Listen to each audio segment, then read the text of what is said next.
తాకట్లో ఉన్న మీ బంగారాన్ని విడిపించి ఆ రోజు ఆన్లైన్ రేటుకి కొంటాం. Sharma gold company. అందరికీ నమస్కారం. నా పేరు మాధురి. మీరు చూస్తున్నది సుమన్ టీవీ నెట్వర్క్. ఈ రోజు మనం మాట్లాడుకోబోతున్న టాపిక్ చాలా చాలా ముఖ్యమైనదండి. నేను ముందుగానే చెప్పేస్తున్నాను, వీడియో అయితే ఖచ్చితంగా షేర్ చేసి తీరాల్సిందే. ఎందుకంటే ప్రజెంట్ ఈ రోజు సమాజంలో ఏం జరుగుతుందో దానికి సంబంధించి విశ్లేషించబోతున్నాను నేను. అండ్ నాతో పాటు ఉన్నారు ప్రముఖ జ్యోతిష్య పండితులు బ్రహ్మశ్రీ తిరుపతి మూర్తి అవధాని గారు. గురుగారు నమస్కారం అండి. ఓం శ్రీ మహాగణాధిపతయే నమః. గురుగారు, ప్రతి ఒక్కరికి కావాల్సిన తెలుసుకోవాల్సిన అవసరమైన టాపిక్ అండి. అక్రమ సంబంధాలు అన్నది ఈ రోజుల్లో చాలా పెరిగిపోయినాయండి. అంటే ఇప్పుడు జ్యోతిష్య పరంగా మనం చూసుకున్నట్లయితే మన గ్రహస్థితిని బట్టి అక్రమ సంబంధాలు చేయడం అన్నది వస్తుందంటారా, లేదంటే మనిషి ఆలోచనల వల్ల చుట్టూ ఉన్న వాళ్ళు చేస్తున్నారు, నేను చేస్తే తప్పేంటి ఉన్న అతనికి ఆ రకమైన బుద్ధి రావడం వల్ల చేస్తూ ఉంటాడంటారా? అసలు ఎందుకు రీజన్ ఏంటంటారు? ఒకటి ఏంటంటే అమ్మా, ఇందులో మనం ఇదే ధోరణి అని చెప్పడానికి వీల్లేదు. జాతక చక్రంలో కలత్ర స్థానము అని ఒకటి ఉంటుంది, సప్తమ స్థానం. ఓకే. ఆ 7వ స్థానంలో ఉండేటువంటి గ్రహం దాని యొక్క ప్రభావం, అలాగే శుక్రుడు కుజుడు కలిసి ఉన్న వారి యొక్క ప్రభావం అయితే రెండో వివాహం, అంటే ఏదన్నా డైవర్స్ అవ్వటమా, ఎవరైనా ఒకరు గతించటమా, ఏదో ఒక కారణంగా రెండవ వివాహం లేదు. శుక్రుడు కుజుడు కలిసి ఉండటం ఒకటి, సప్తమ స్థానంలో ఉండేటువంటి గ్రహగతి యోగం ఏదైతే ఉంటుందో దాన్ని అనుసరించి ద్వికరత్ర యోగం అనేటువంటి దాంట్లో ఒక భార్య ఉండగా లేదంటే భర్త ఉండగా ఇంకొక మనిషితో సంబంధం అనేటువంటిది అనుసరించడం. అంటే ఇవన్నీ వాళ్ళ జాతక చక్రం చూసినప్పుడు మనకు క్లియర్ గా తెలిసిపోతుంది అంటారా? రెండో వివాహమా, లేదంటే పెళ్ళయి కూడా పెళ్ళాన్ని మోసం చేస్తూ ఇలా ఉంటున్నారా అన్న విషయాలు తెలిసిపోతుంది. అందులో ఓకే, సందులోకి వెళ్ళి ఎన్నింటికి సిగరెట్ తాగి వచ్చాడో కూడా తెలుస్తుంది. జ్యోతిష్యము అని అంటేనే వెలుతురుని చూపించేటువంటిది. ఇవాళ ఉదయం సరైనటువంటి గణితం వేస్తే ఇంట్లో అతను ఏం డ్రెస్ చేసుకున్నట్టు చెప్పచ్చు. ఇక్కడ కూర్చొని మనం జ్యోతిష్యము అంటేనే అటువంటిది. పార్వతీ అమ్మవారి యొక్క శాప ప్రభావం వల్ల అది నశించిపోయింది చాలా వరకు. ఎందువల్లనంటే ఇప్పుడు వచ్చింది కాబట్టి చెప్తున్నా.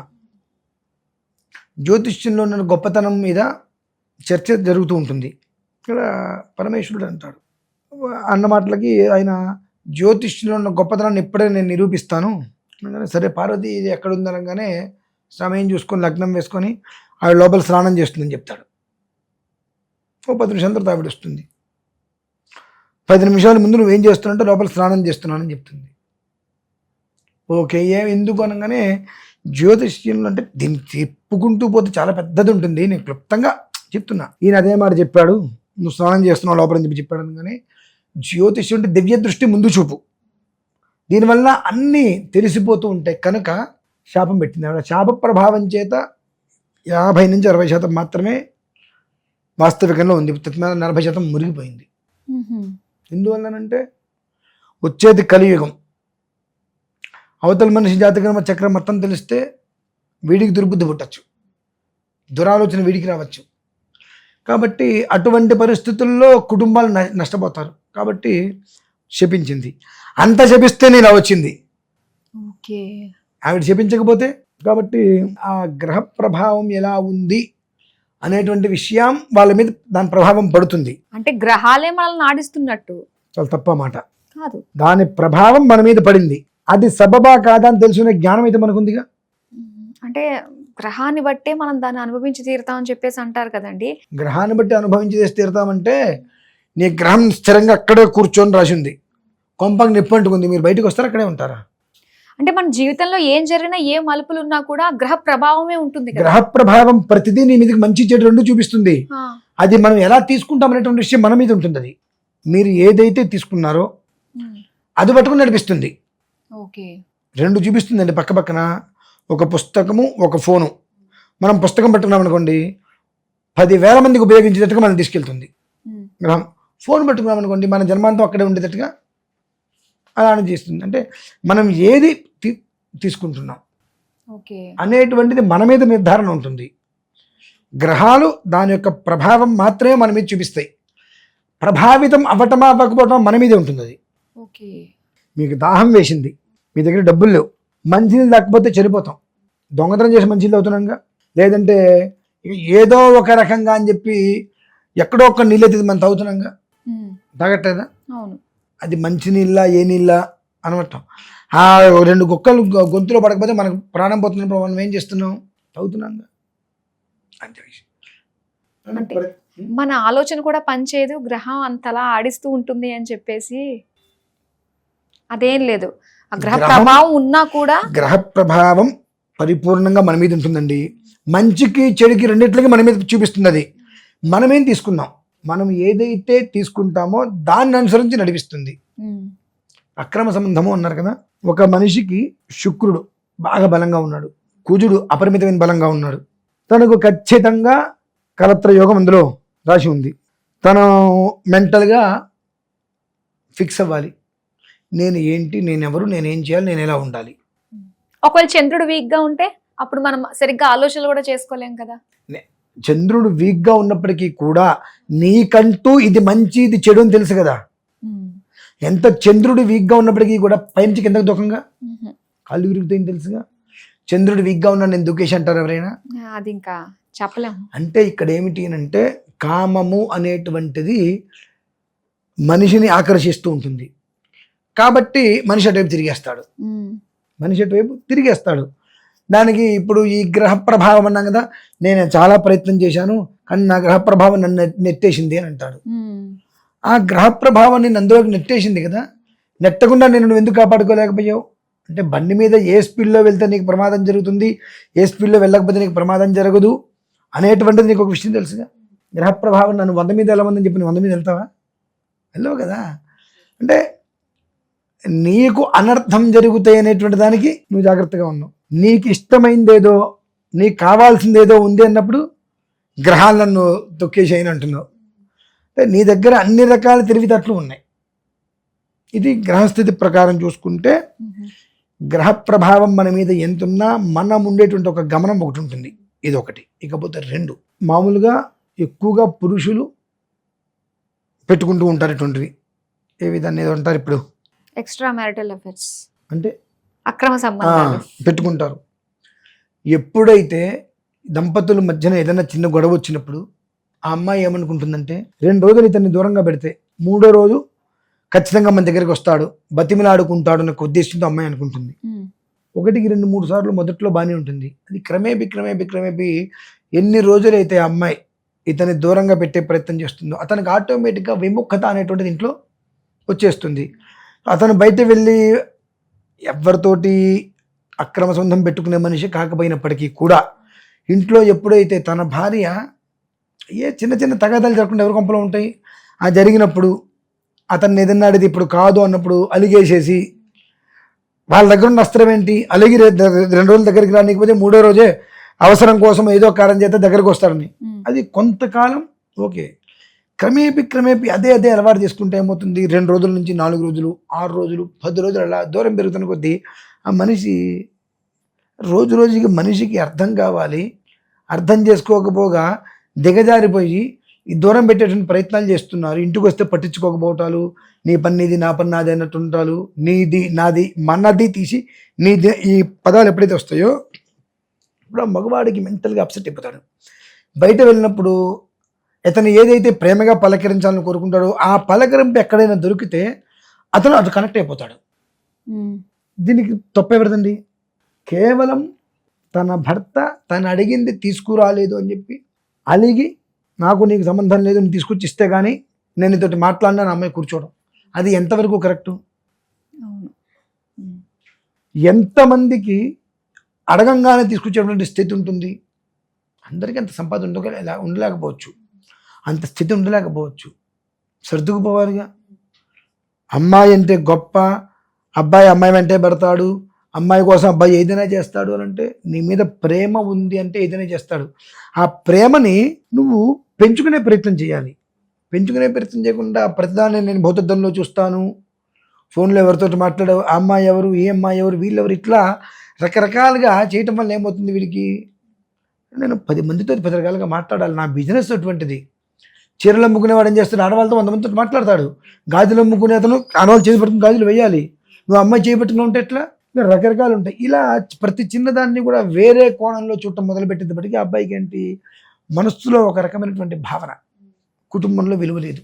ఈ గ్రహాలు ఇవన్నీ పక్కన పెట్టిద్దాం కాసేపు. ఇంకా కుటుంబంలో విలువ లేదు. మెంటల్గా నేను కుటుంబం కోసం ఇంత నానా రకాలుగా తాపత్రయపడుతున్నా, ఎంత ప్రయత్నం చేస్తున్నా, కానీ అర్థం చేసుకోలేకపోగా అపార్థం చేసుకుంటున్నారు. ఎవరితోటి మాట్లాడినా వాళ్ళెవరు వీళ్ళు రకరకాలుగా మాట్లాడుతున్నారు. నేను ఇంట్లో ఉండగానే బయట ఉంటేనే బెస్ట్ ఏమో, ఎంత కష్టపడుతున్నా ఇంటికి వచ్చే టయానికి తిండి లేకుండా పోతున్నా, కానీ బాధ ఉన్నప్పుడు ఇతను బయట తిరగడానికి వెళ్ళినప్పుడు ఎవరైనా కాస్త సరదాగా నవ్వుతూ ప్రేమగా పలకరిస్తే అది నిజమైన ప్రేమను భావించి అతని మనసు రేపు మారిపోతుంది. మారిపోయిందని చెప్పి కుటుంబాన్ని ఆశ డిస్టర్బ్ చేసుకోడు. తనకు కావాల్సినటువంటి ప్రేమగా పిలిచే పిలుపు, తన కష్టాన్ని గుర్తించాలని కోరుకుంటాడు. అది ఎక్కడైతే గుర్తిస్తారో వాళ్ళ కోసం తాపత్రయపడతాడమ్మా. ఇది మానుకోవాల్సింది ప్రధానంగా అమ్మాయి మానుకోవాలి. ఇప్పుడు చాలామంది అంటూ ఉంటారు, వివాహం అనగానే అబ్బాయికి సొంత ఇల్లు ఉందా, అబ్బాయికి ఉద్యోగం ఉందా, అబ్బాయికి ప్యాకేజ్ ఎంత. అమ్మాయికి సొంత ఇల్లు ఉండదు, అమ్మాయికి పెద్ద ఉద్యోగం ఉండదు, అమ్మాయికి ఏమీ లేవు, నార్మల్గా ఉంటుంది. ఇవన్నీ ఉన్నవాడిని చూసుకొని అమ్మాయి సెటిల్ అయిపోతుంది. ఇవన్నీ ఉన్నవాడిని చూసుకొని అమ్మాయి సెటిల్ అయిపోతుంది. సొంత ఇల్లు లేదు, సొంత ఇల్లు లేదు కదండి పెళ్లి చేయను అంటే, మీ అమ్మాయిని ఇంటికి ఇస్తున్నావా అబ్బాయికి ఇస్తున్నావా? అంటే అమ్మాయికి చూసుకుని చేసుకోవడం అంటే అమ్మాయికి ఇబ్బంది పడకూడదు ఫ్యూచర్లో అన్నట్టుగా తల్లిదండ్రులు చూస్ చేస్తారు. ఆ విషయంలో కరెక్టేనండి. ఇప్పుడు ప్రతి మనిషికి సొంత ఇల్లు ఉండాలని లేదుగా, ప్రతి మనిషికి 1,00,000 రూపాయల జీతం రావాలని లేదుగా. 1,00,000 రూపాయల జీతం అన్నవాడు అమ్మాయిని ప్రేమగా చూసుకుంటున్నాడా? చెప్పలేము. 1,00,00,000 రూపాయల జీతం ఉన్నవాడు కూడా అమ్మాయిని అంత ప్రేమగా చూసుకోవట్లేదుగా. 30,000 40,000 ఉన్నవాడు ఉన్న దాంట్లో నా భార్య నేను జాగ్రత్తగా చూసుకోవాలని అనుకునే వాళ్ళు చాలామంది ఉన్నారు. అది జీతాన్ని బట్టి కదమ్మా, మనిషి యొక్క మనస్తత్వాన్ని బట్టి, ఇద్దరికి అండర్స్టాండింగ్ బట్టి ఉంటుంది. దీనిప్పటికీ కూడా అండర్స్టాండింగ్ బాగుంది అంటే అక్రమం అనేటువంటి మాట రాదు. అండర్స్టాండింగ్ లేకపోతే దాని అటు వెళ్ళిపోతుంది. వీడు ఎప్పుడు వెళ్ళాడని కదండి, ఆ అమ్మాయి ఎప్పుడు తన జీవితాన్ని తనను తను మార్చుకుంది అనేటువంటిది ఇంపార్టెంట్. వచ్చేదెంత పోయేదెంత, అవసరమా? గొంతెమ్మ కోరికలు కొడతాం. రేపొద్దున అప్పులు పాలైతే కుటుంబాలు నాశనం కావండి. మనకు ఎంత వస్తుంది నెలకి అది చూసుకోవాలి. కాకుండా నాకు ఇది కావాలి అది కావాలంటే టార్చర్ తట్టుకోలేక అమ్మాయికి ఏదైనా తేవాలి అని చెప్పి అప్పో సొప్పో తెస్తే ఏమైనా అప్పులు తీర్చాలిగా. ఆ భారం ఎవరి మీద పడుతుంది చెప్పండి? వాళ్ళ మీద భారం పడుతుంది. తీర్చలేక నానా ఇబ్బందులు పడాల్సిన పరిస్థితి వస్తుంది. ఆ పరిస్థితి వచ్చి కుటుంబం అనేటువంటి నలిగిపోయే స్టేజ్లో ఈ అమ్మాయికి ఇంకొకరితో తారాసపడతాడు. తారాసపడంగానే ఇన్ని కష్టాలు ఉన్నాయా, రే ఒక మాట నాకు చెప్పచ్చు కదా, మీ ఆయన ఏం చేస్తున్నాడు అని ఒక 4 మాటలు మాట్లాడితే ఈ అమ్మాయి దుఃఖం వచ్చిపోయి, మా ఆయన ఏమీ చేయట్లేదు, మా ఆయన ఎప్పుడు ఏంటి ఏ తెమ్మన్నా ఏమి చెప్పినవన్నీ తెచ్చి అప్పులు పాలేడు. వాడు అడిగినవన్నీ అప్పు చేసి తీసుకొచ్చి అప్పులు పాలి అప్పులు తీర్చుకోలేక చేస్తున్నాడు. నువ్వేం చెప్తున్నావు?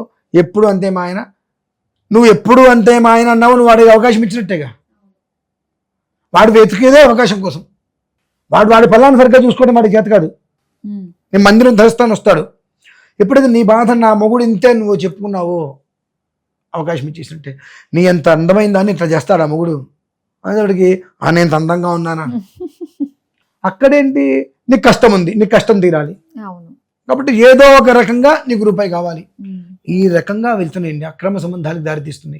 మరి కొంతమంది లగ్జరీ లైఫ్ కోసం, వారి దగ్గర డబ్బు ఉందా, వారితో కొంతకాలం లివింగ్ చేద్దాం, వారి దగ్గర డబ్బు అయిపోయిందా ఇంకొకరి దగ్గరికి వెళ్దాం. అన్ని రకాల మనస్తత్వం కలిగిన వాళ్ళు ఉన్నారండి. కేవలం అక్రమ సంబంధము అనేటువంటిది ఏదో ఒక అమ్మాయి ఇష్టపడిందనో ఒక అబ్బాయి ఇష్టపడిందనో జరగదు. ఆ కుటుంబంలో భార్యాభర్తల మధ్యన జరిగేటువంటి ఆ రగడ, ఆ గొడవకి ఎప్పుడైతే కనుక ఆ అబ్బాయి ఆ అమ్మాయి ఆ పిల్లవాన్ని తన వ్యక్తిగత సుఖమైనటువంటి జీవితానికి దూరం చేసి 10 రోజుల పాటు ఈ వ్యక్తిగత జీవితానికి దూరం చేస్తే నా కోసం తారాసపడి ఏదైనా చేస్తారనేటువంటి ఒక ఆలోచన పడితే అమ్మాయి మనసులో పడుతుందో జీవితం నాశనానికి అదే మూలం. వివాహం చేసుకుని ఇద్దరు కలిసి కష్టపడడానికి, ఇద్దరు కలిసి సంతోషపడటానికి. కానీ నువ్వు అడిగింది ఏదో వెంటనే తేలేదని చెప్పి నువ్వు ఎప్పుడైతే కనుక అతన్ని పడక సుఖానికి దూరం చేశావో, ఒకరోజు ఓకే, 2 రోజులు ఓకే, 3వ రోజు ఏదో తీసుకొస్తాడు. చిన్నవి అయితే తెచ్చుకో, అతను స్తోమతను బట్టి తెచ్చుకుంటాడు. పెద్దవి కోరి 10 రోజులు 15 రోజులు నువ్వు దూరం పెడితే దగ్గరికి వస్తాడు నువ్వు అనుకుంటావు. ఆ దూరం అనేటువంటిది దూరాన్నే తీసుకొస్తుందమ్మా. ఈ కారణాల వల్ల జరిగిపోతున్నాయి ఇవన్నీ. గ్రహస్థితి ప్రభావమైన, అంటే గ్రహస్థితి ఉన్నప్పటికీ కూడా నీ ఇంట్లో ఉండేటువంటి దానికి నువ్వు ఎటు మొగ్గు చూపుతున్నావో అదే తీసుకెళ్తుంది గ్రహస్థితి. అందుకని మనం ఒకరిని నిందించడానికి అవకాశాలు లేవు. నీ కుటుంబం నీకు బాగుండాలంటే నీ భర్తని నువ్వు చక్కగా చూసుకో. అంతే. ఏ స్త్రీ అయితే తన భర్తని అకుంఠితంగా అపురూపమైనటువంటి ప్రేమగా చూసుకుంటుందో ఆ పురుషుడు స్త్రీ ఏ రకంగా వచ్చి అతన్ని ఇబ్బంది పెట్టాలని ప్రయత్నం చేసినా పక్కగీలమంటాడు. అందులో ఎలాంటి సందేహము లేదు. స్వతహాగా వివాహమైన తర్వాత అందరూ అట్లా ఉంటారని చెప్పనమ్మా. కొంతమంది మాత్రం తన భార్య తనని ప్రేమిస్తుంది, తన భార్య తనని ప్రేమగా చూసుకుంటుంది, తనకు కావాల్సిన ప్రతిదీ తను ఏర్పాటు చేస్తుంది అనుకున్నప్పుడు అటువంటి ఆలోచన ఏ మగవాడికి రావు. ఎప్పుడైతే ఇంట్లో చిన్న చిన్న తగాదాలు కూడా ఆడది గొప్పే ఉంటే మగవాడు తక్కువే ఉందమ్మా. ఒక్క మాట చెప్తా, ఎంత దేశం మారినా ఏం జరిగినా కనేది ఆడదే, కారకుడు మగవాడే. ఈ రెండు గుర్తుపెట్టుకోవాలి. అంటే వాళ్ళిద్దరూ కలిసి ఇలా ఉంటేనే జీవితం. ఎవరో ఒకళ్ళు మాత్రమే నేను నిన్ను పెళ్లి చేసుకోవడమే ఎక్కువ అని మాట్లాడితే నేను నిన్ను తెచ్చుకొని పోషించడమే ఎక్కువ అంటాడు వీడు. ఆ చిన్న మాట రావటమే మనం తెచ్చుకోకూడదు. చిన్న మాట వచ్చింది, ఒకళ్ళతో ఒకళ్ళు కూర్చొని మాట్లాడుకోవాలి, ఒకళ్ళ గురించి కాదు. ఆ ఇద్దరి మధ్యలో మూడో మనిషి రానంతసేపు హ్యాపీ. మూడో మనిషి వచ్చారా చిన్నాభిన్నం అయిపోతుంది కుటుంబం. కాబట్టి ఎప్పుడు నీ కుటుంబంలో జరిగేటువంటిది ఏదైనా మూడో మనిషికి మనం చెప్పుకోకూడదు. ప్రధానంగా మూడో మనిషికి చెప్పుకున్నామంటే ఒక అవకాశం మనమే ఇచ్చినట్టు. మూడో మనిషికి చెప్పే పరిస్థితి మనం తేకూడదు. ఆ పరిస్థితి తెచ్చామంటే అవకాశాలు ఇచ్చినట్టే. ఇంతకుమించి ఇంకేమైనా కారణాలు నాకైతే తెలియమ్మా. లేదండి, ఇంతే. కాకపోతే మనకంటూ ఒక ఆలోచన ఉంటుంది, దాన్ని బట్టి కూడా డెసిషన్ తీసుకోవాలి అన్నది మీరు తెలియజేశారు. చాలా చక్కగా తెలియజేసినందుకు ధన్యవాదాలు.